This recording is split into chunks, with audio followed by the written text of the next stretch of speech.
Wangalizwa tukufu ikangunga wanzasal kumura katunga junda harmale daho l'héritage balanikao le watoka hanelia et troisième consultation des femmes leaders sur la masculinité positive katunga katuna.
Excuse-moi.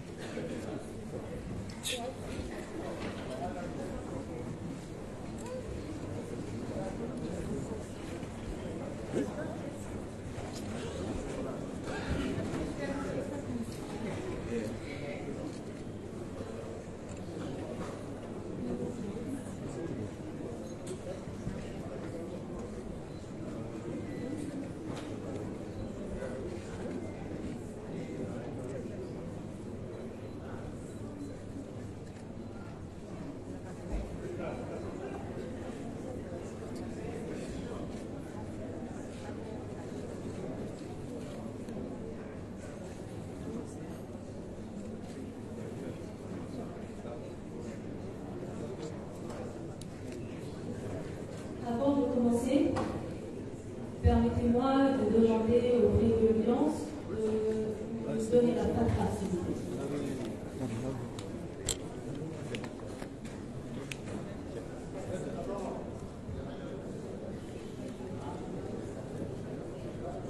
Un volontaire?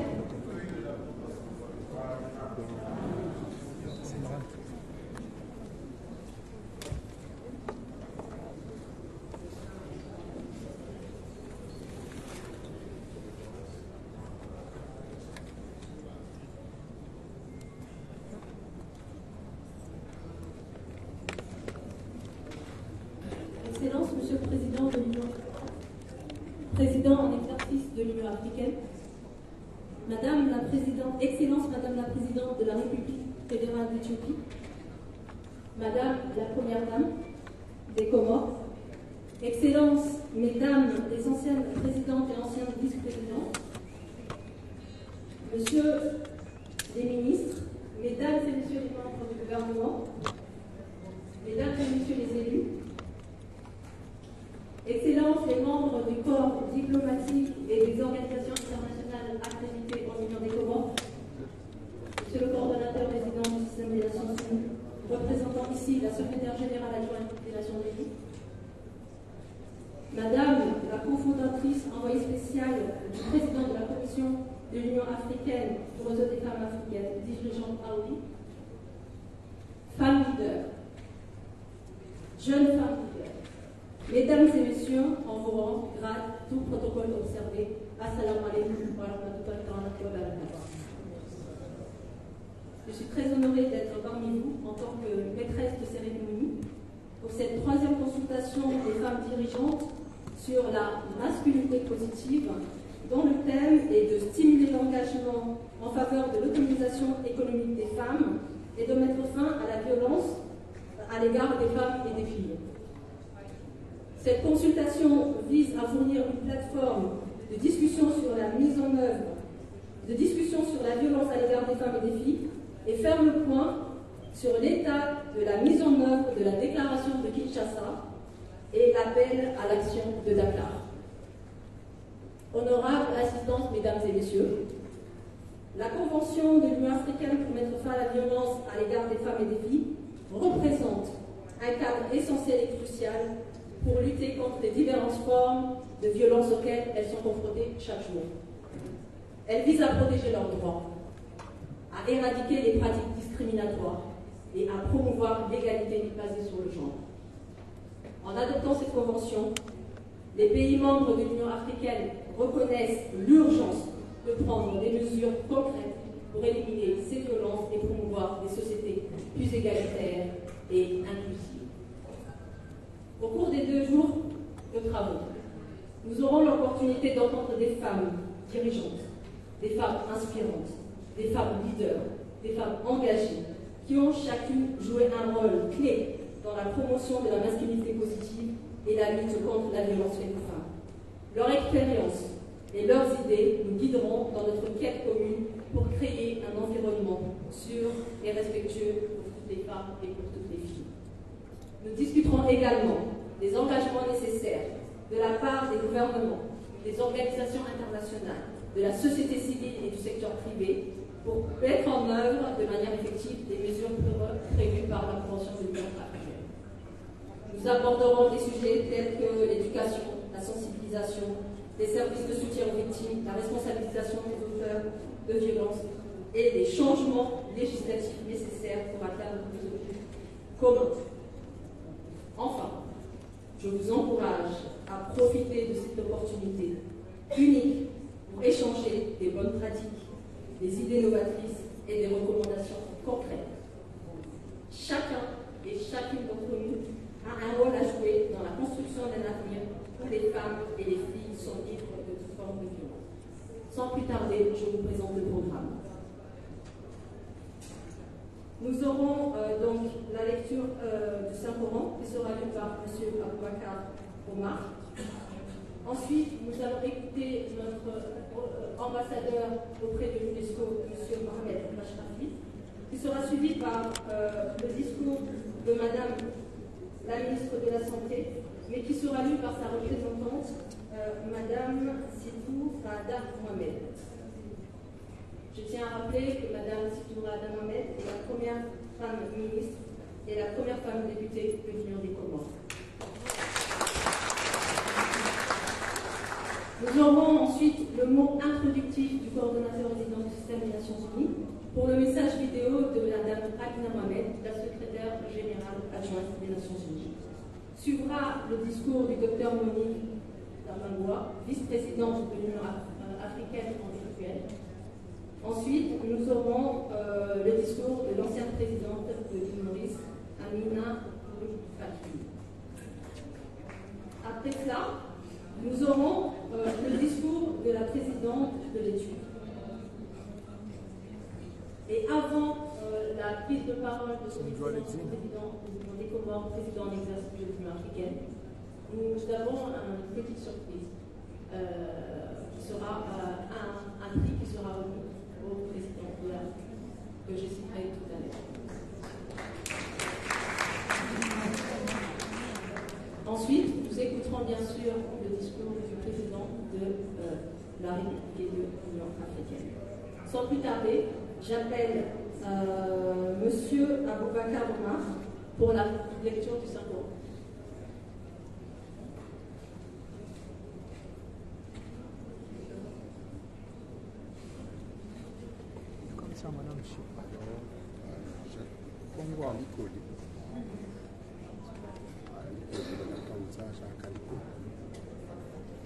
أعوذ بالله من الشيطان الرجيم.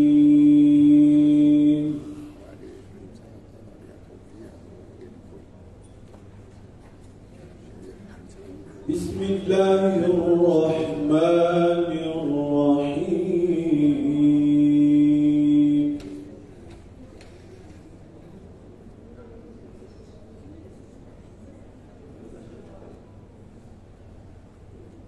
وتفقد الطير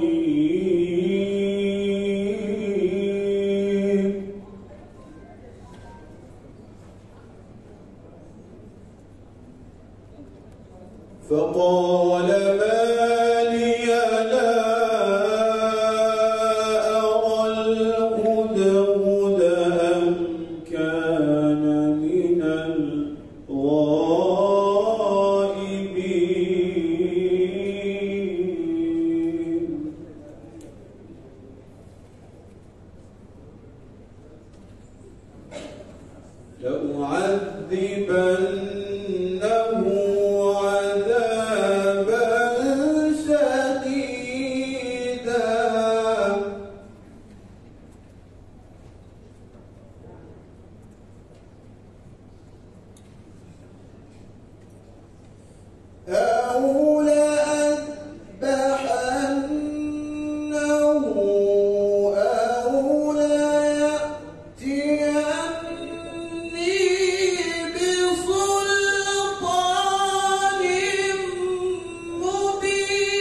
Excellence, Monsieur le Président de la République, Président en exercice de l'Union africaine,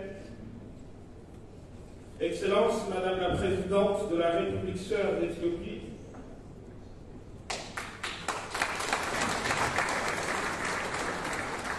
Excellence, Madame l'ancienne Présidente de la République sœur de Maurice, Excellence, Madame la Première Dame des Comores, Excellences, Mesdames et Messieurs les membres du Parlement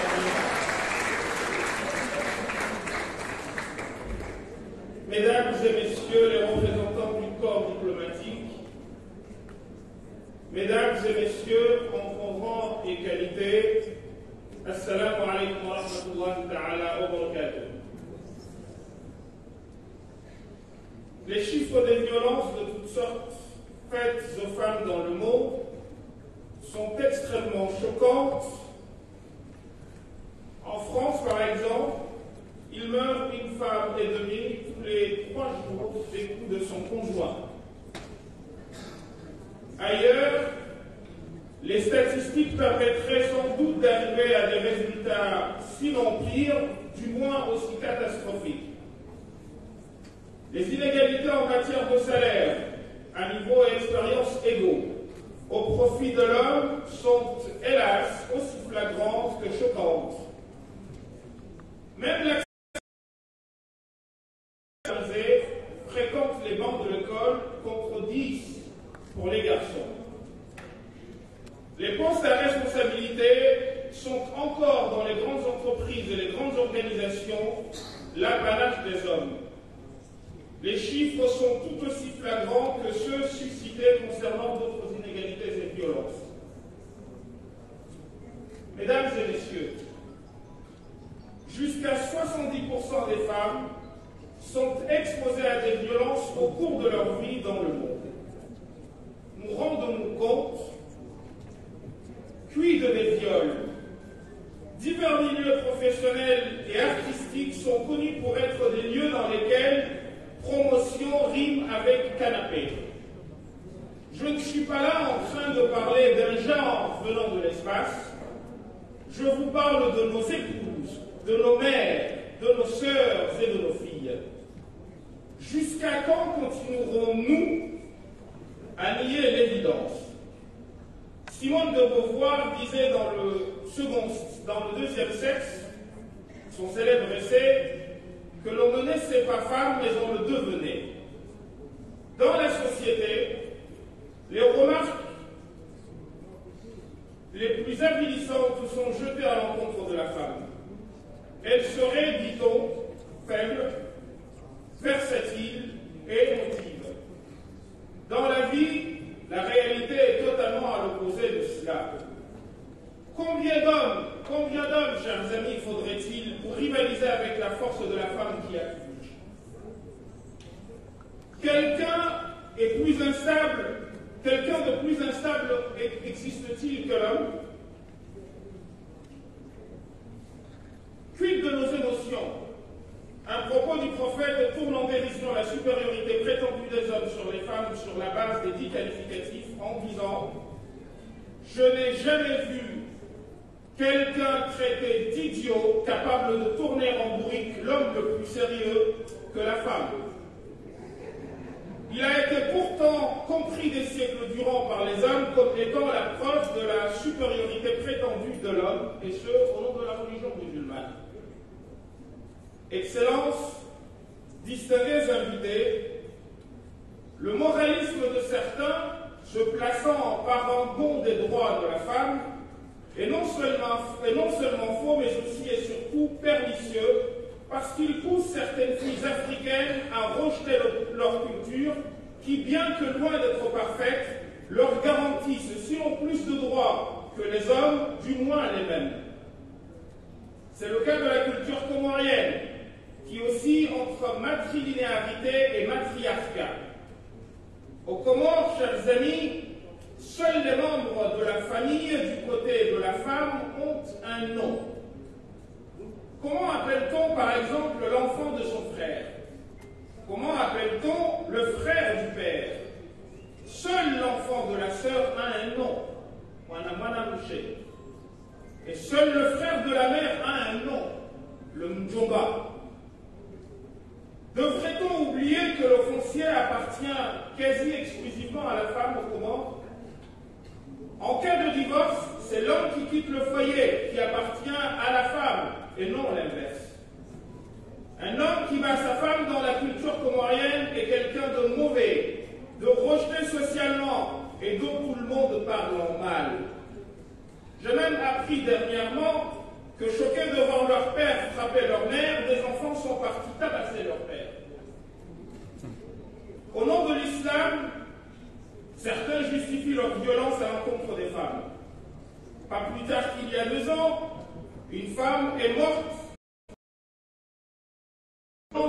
vivante pour une raison ou pour une autre.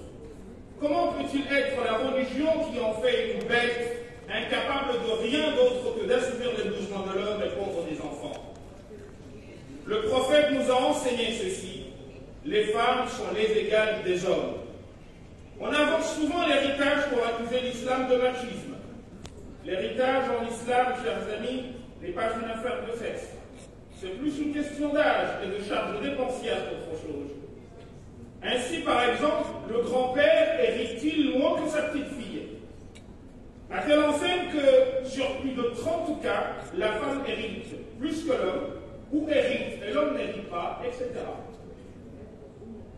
Au nom de l'islam, on voudrait nous faire croire que la femme serait incapable de gouverner ou d'être juge. Je me demande des fois quel livre nous lisons, nous musulmans, pour affirmer pareille chose. Nous venons d'entendre les versets de la reine de Saba, une région qui se trouverait selon les historiens au Yémen ou en Éthiopie, pays que dirige aujourd'hui une femme remarquable que nous avons l'honneur d'avoir parmi nous aujourd'hui.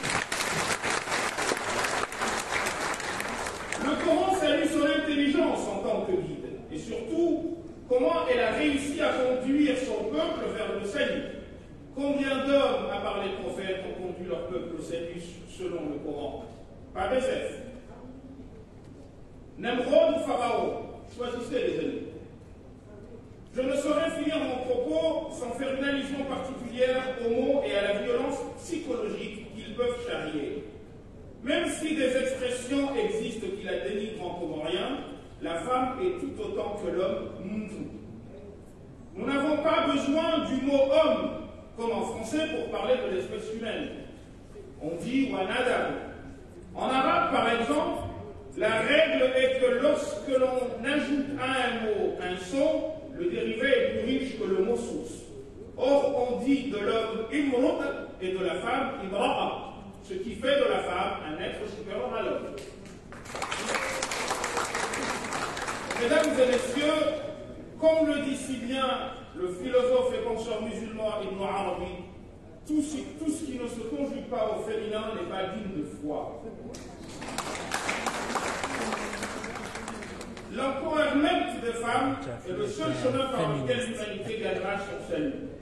Regardons dans nos belles coutumes combien la femme est honorée. Femme, tu n'es pas un moyen, mais bien une fin à atteindre. Tu n'es pas derrière l'homme, tu es souvent devant lui. Cher frère, tu n'es grand que quand tu reconnais en la femme ton égal. Nous sommes nés pour nous compléter, non pour nous concurrencer, encore moins pour nous concurrencer. Je vous remercie de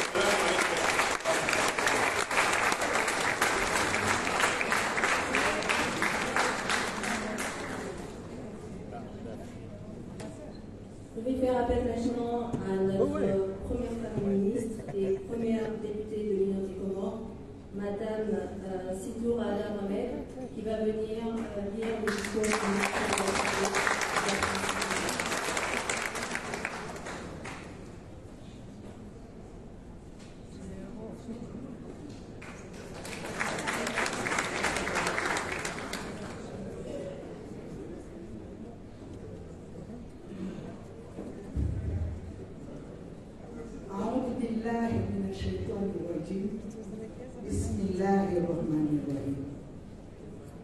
Excellence, Monsieur le Président de l'Union des Comores et Président en exercice de l'Union africaine. Excellence, Madame la Présidente de la République fédérale d'Éthiopie, notre sœur. Madame et Messieurs les membres du gouvernement des Comores. Excellence, Madame la Première Dame des Comores.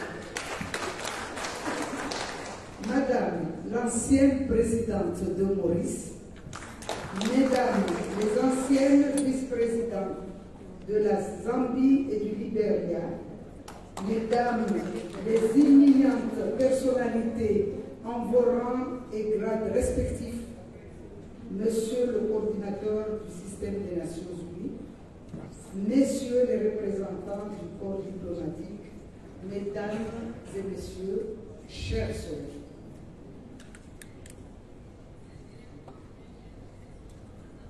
Salam alaikum. Bonjour. Good morning. Là, j'ai parlé à tout le monde.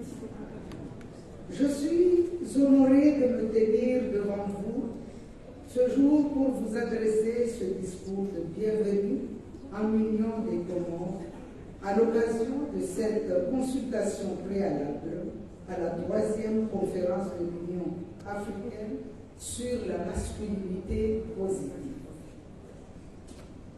Au nom de la présidence comorienne de l'Union africaine, du gouvernement, des institutions et du peuple comorien, je vous adresse mes salutations les plus chaleureuses et vous souhaite à toutes et à tous la bienvenue en Union des Comores. Nankariku, comme nous disons en Chikomor.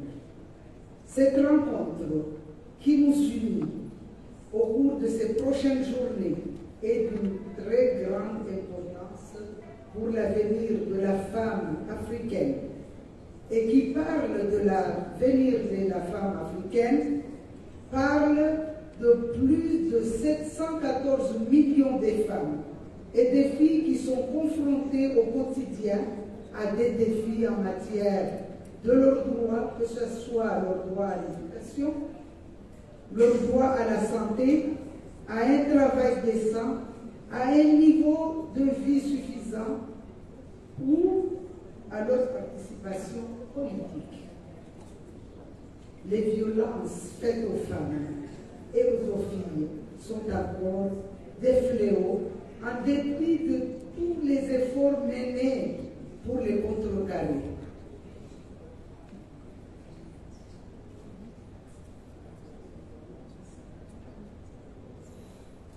Les violences faites aux femmes et aux filles sont encore des fléaux en dépit de tous les efforts menés pour les contrecarrer et en dépit des textes régionaux et internationaux ratifiés par nos États, comme la Convention pour l'élimination de toutes les formes de discrimination à l'égard des femmes, ainsi que le protocole à la Charte africaine des droits de l'homme et des peuples relatifs aux droits des femmes en Afrique, pour ne citer que ceux-là.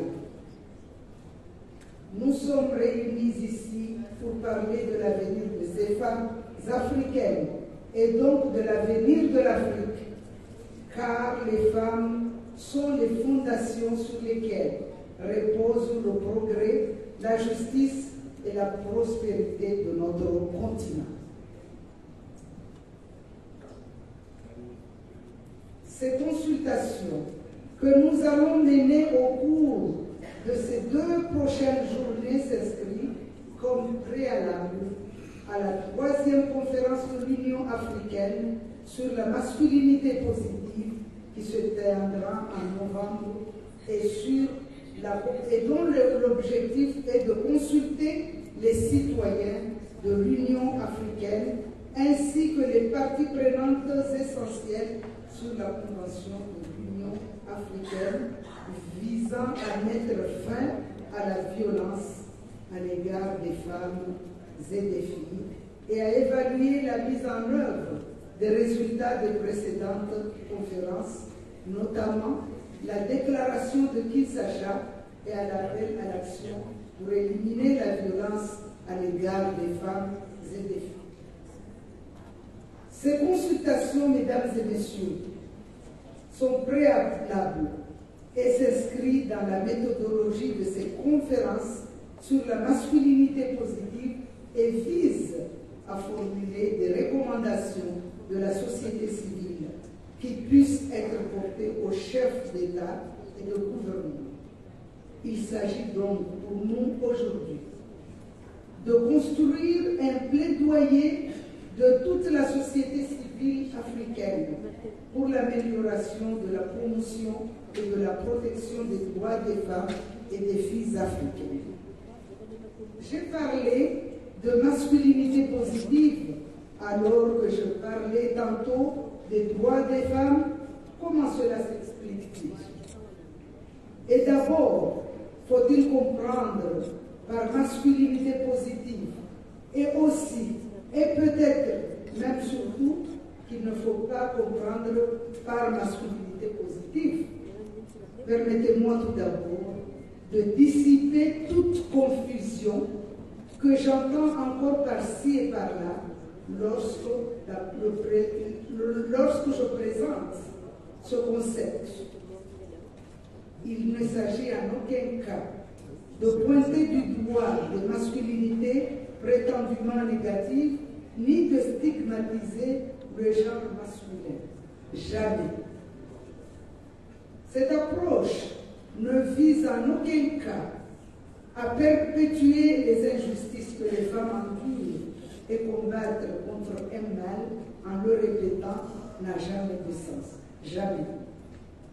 En réalité, la seule chose qu'il faille retenir de la masculinité positive, s'il ne devait pas y en avoir qu'une, c'est qu'elle est un appel à la concertation, à la compréhension mutuelle et au respect mutuel entre hommes et femmes, en mettant en avant l'idée que les hommes doivent jouer un rôle majeur dans la promotion des droits des femmes. Voilà la définition. Car les hommes, faisant partie du problème, ils se devaient de faire partie de la solution. La masculinité positive, mesdames et messieurs, ce n'est rien de moins qu'un appel respectueux, conciliant et bienveillant envers les hommes, les invitant à devenir des partenaires engagés dans la construction d'une société plus bienveillante envers les femmes. La masculinité positive, ce sont les hommes devenus conscients de leurs responsabilités dans le combat pour la promotion et la protection des droits des femmes et fermement résolus à jouer le rôle qui est le leur. Et voilà tout ce qu'il y a à retenir, mesdames et messieurs, de cette notion qui interpelle et que nous appelons tous la masculinité positive. En Union des Comores, mesdames et messieurs, la Commission des droits de l'homme et des libertés s'est engagée depuis 2022 dans le plaidoyer pour la promotion de cette notion émergente aux côtés d'institutions et d'une société civile de plus en plus consciente de ces enjeux. Je veux saisir cette occasion pour saluer les initiatives portées par la Croix-Rouge française et celle du FNIAP en collaboration avec la société civile.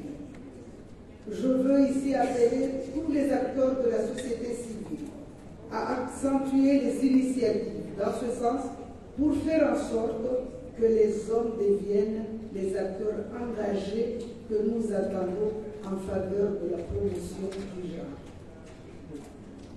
À vous toutes et vous tous venus des nations africaines, sœurs et amis, nous vous témoignons de notre volonté de cheminer ensemble vers l'atteinte de ces résultats qui nous concernent toutes et tous.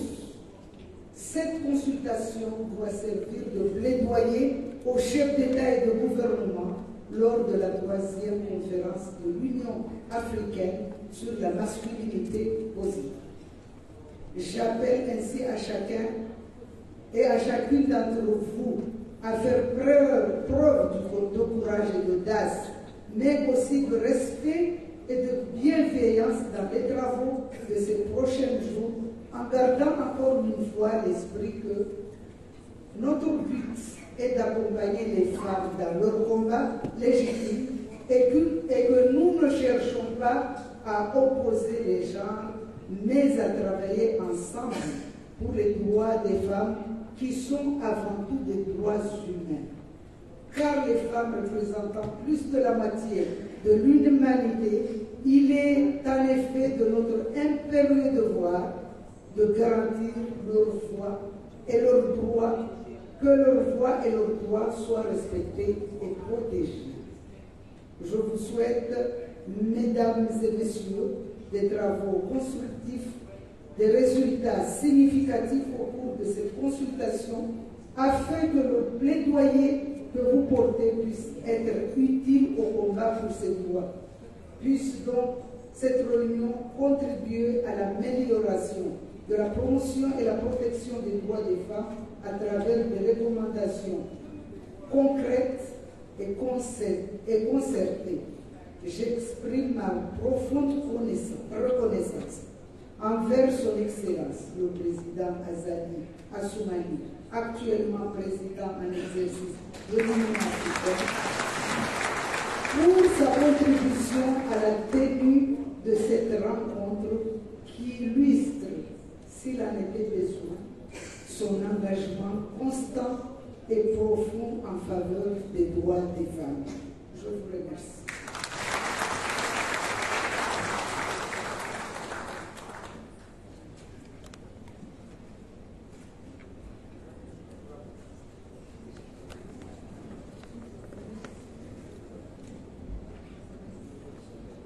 Je vais faire appel maintenant au Dr Lewa, président du campus des jeunes de Aoudi.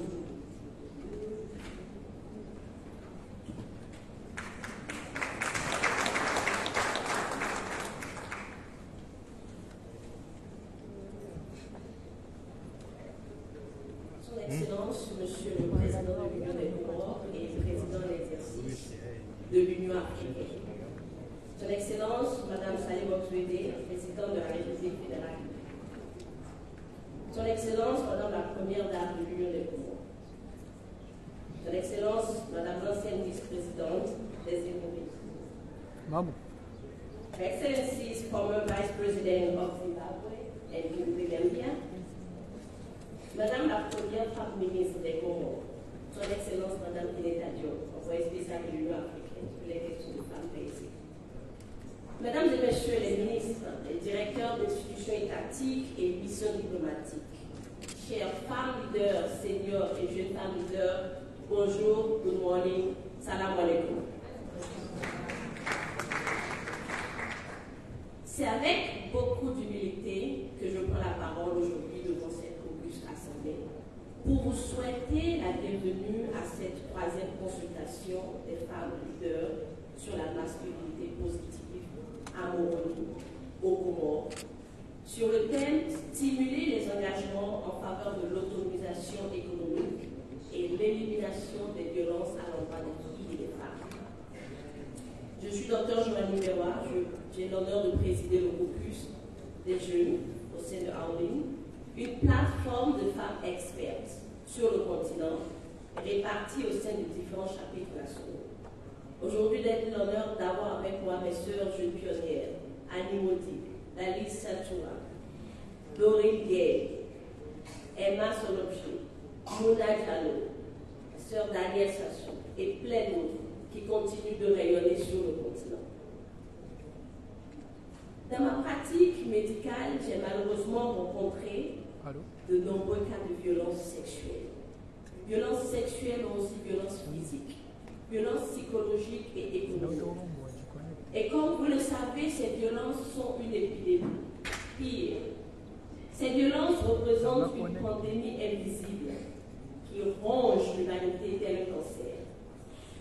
Nous sommes malheureusement en situation d'urgence, en situation de conflit qui exacerbe aujourd'hui les urgences humanitaires que nous vivons. Comme l'a dit son Excellence, Monsieur l'ambassadeur de l'UNESCO, au moins une femme sur trois a vécu au cours de sa vie une forme de violence, qu'elle soit physique, sexuelle, psychologique ou économique. Et ça doit s'arrêter. Il est donc urgent de répondre aux cris de désespoir des femmes victimes, des femmes survivantes, à travers des outils législatifs qui sont adaptés aux besoins de ces dernières.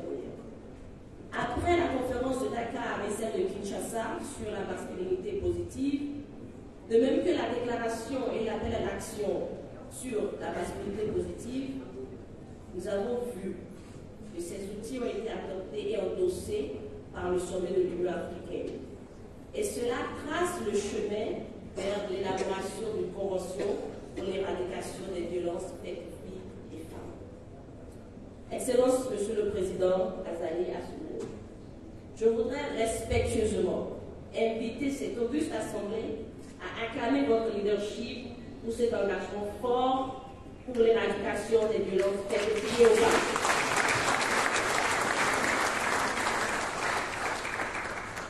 Je pense que l'engagement de son Excellence, Monsieur le Président, mérite des ovations plus fortes.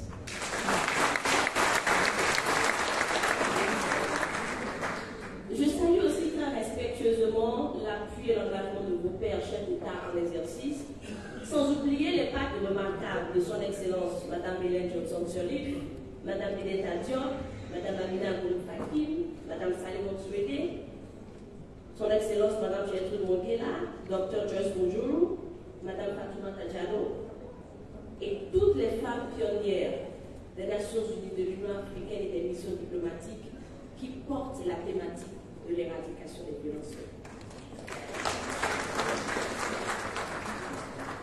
Enfin, c'est donc en scolarisant les filles, c'est en garantissant l'inclusion financière des femmes, c'est en éduquant les garçons et les hommes que nous arriverons à éradiquer la violence faite aux filles et aux femmes. Plus important encore, il est important d'impliquer les réseaux de femmes dans la résolution des conflits, dans la consolidation de la paix et dans les processus électoraux.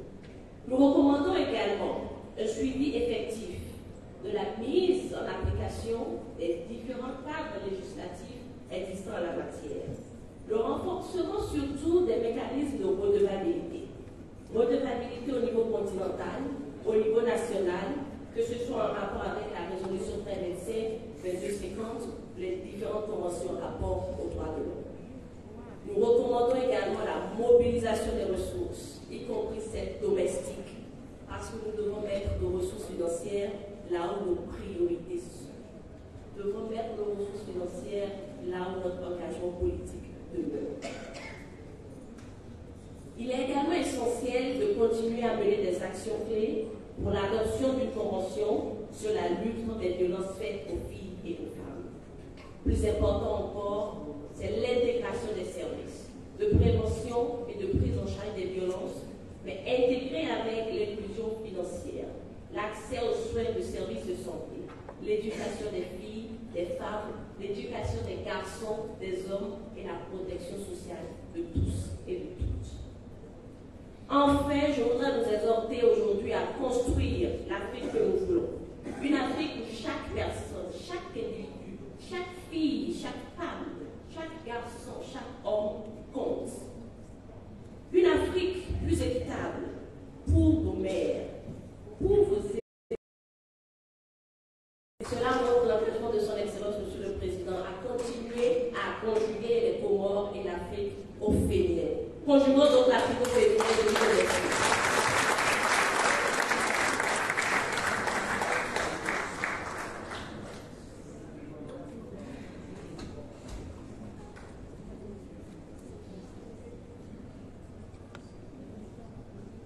Il était question d'écouter le message de la marraine Daouli, Madame Hélène Johnson-Sirleaf, ancienne présidente du Libéria, mais pour des raisons indépendantes de sa volonté, elle ne pourra pas se connecter.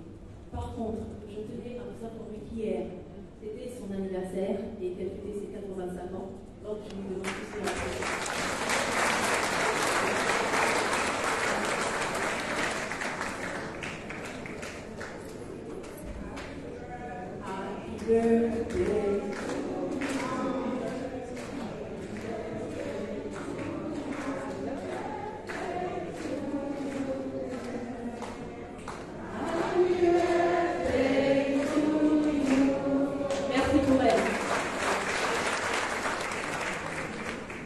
Nous allons maintenant écouter le mot introductif du coordonnateur résident du système des Nations Unies pour le message vidéo de Madame Amina Mohamed, vice-secrétaire générale des Nations Unies.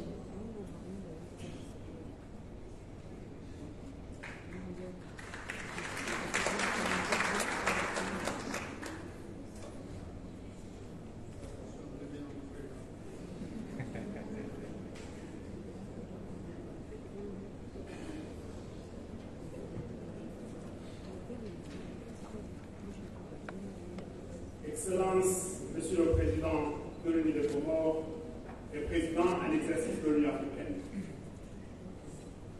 Excellence, Madame la Présidente de la République fédérale de Turquie. Excellence, Mesdames, la Première Dame de l'Union des Comores. Excellence, Madame l'ancienne Présidente de Maurice. Madame l'envoyée spéciale du Président de la Commission de l'Union africaine pour les questions femmes et sécurité. Mesdames et Messieurs les ministres, ancienne présidente de Zimbabwe et de Gambie, Mesdames et Messieurs les élus, Excellences, Mesdames et Messieurs les ambassadeurs et représentants des organisations internationales, distingués invités, Mesdames et Messieurs, tout protocole observé, assalamu alaikum. C'est un plaisir pour moi de prendre la parole à l'ouverture de cette conférence sur les femmes leaders africaines et de saluer les efforts du gouvernement des Comores et de l'Union africaine pour saluer l'engagement en faveur de l'autonomisation économique des femmes et mettre fin à la violence faite des femmes et aux filles. Je voudrais avant toute chose saluer la présence parmi nous de la présidente de la République fédérale d'Éthiopie, une diplomate chevronnée, mais aussi et surtout une ancienne au cadre des Nations Unies. Cette consultation se tient au moment où 5 femmes ou filles sont tuées toutes les heures par une personne de leur famille. Et au moment où une femme sur 3 subit des violences physiques et ou sexuelles au moins une fois dans sa vie. J'ose espérer que les efforts de l'Union africaine, soutenus par le système des Nations Unies dans son ensemble, ainsi que d'autres partenaires, forgent une initiative continentale d'action transformatrice pour mettre fin à la violence faite aux femmes et aux filles. Le secrétaire général des Nations Unies a une fois dit « L'égalité de genre est avant tout une question de pouvoir. » Tout au long de l'histoire, les femmes ont été soumises à une culture conçue par et pour les hommes, une culture dans laquelle les besoins et les contributions des femmes sont secondaires et où les violences basées sur le genre et le harcèlement sont normalisées. Aujourd'hui, le combat contre les discriminations et les violences est une de ces causes qui ne laissent pas de place à la neutralité, tant elles imposent un seul choix, celui de l'engagement et de l'action. Cette 3e consultation des femmes leaders africaines nous incite tous et toutes à corriger ce déséquilibre de pouvoir et à mettre davantage de pouvoir entre les mains des femmes et des filles. Lors de la célébration de la Journée internationale des droits des femmes du 8 mai dernier, le secrétaire général des Nations Unies avait dit ceci, et je cite, « Il est temps de faire avancer les choses pour toutes les femmes et toutes les filles. Aux Nations Unies, nous avons atteint la parité dans les équipes dirigeantes du siège et de nos bureaux du monde entier. Cela nous permet de mieux remplir notre mission et de mieux représenter les communautés au service desquelles nous œuvrons. Nous avons besoin de plus de femmes ministres, chefs d'entreprise, présidentes et premières ministres qui puissent pousser les pays à construire un monde plus juste et plus durable. Fin de citation.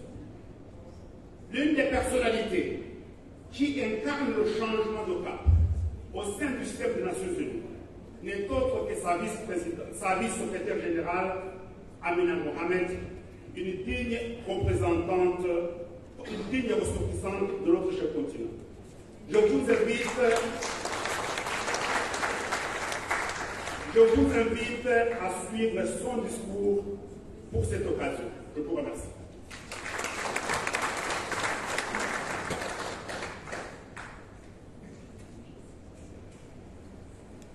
Excellencies, ladies and gentlemen, my dear Sister Benita, congratulations on this Women Leaders Consultation on Positive Masculinity.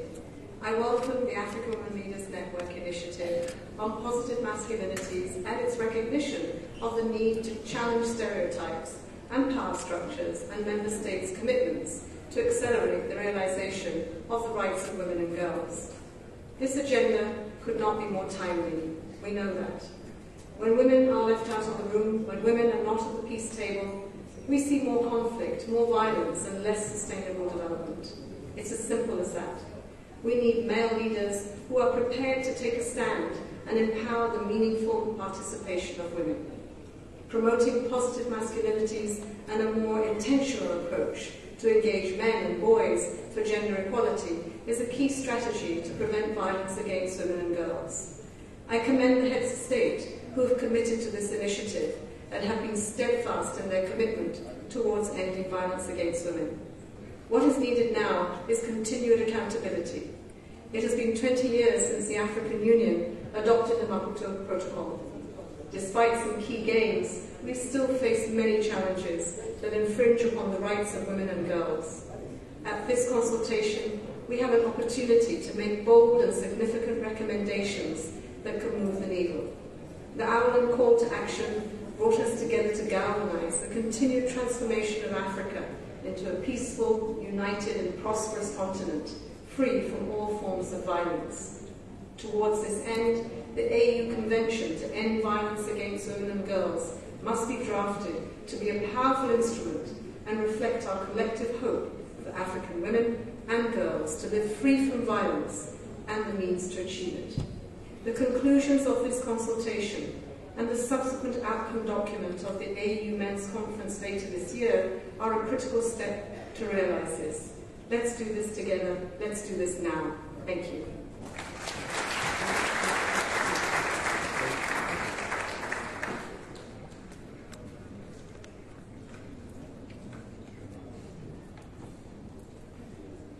J'invite maintenant Son Excellence Dr Monique Sandabara, vice-présidente de l'Union africaine, qui va nous donner son discours, mais cette fois-ci en virtuel.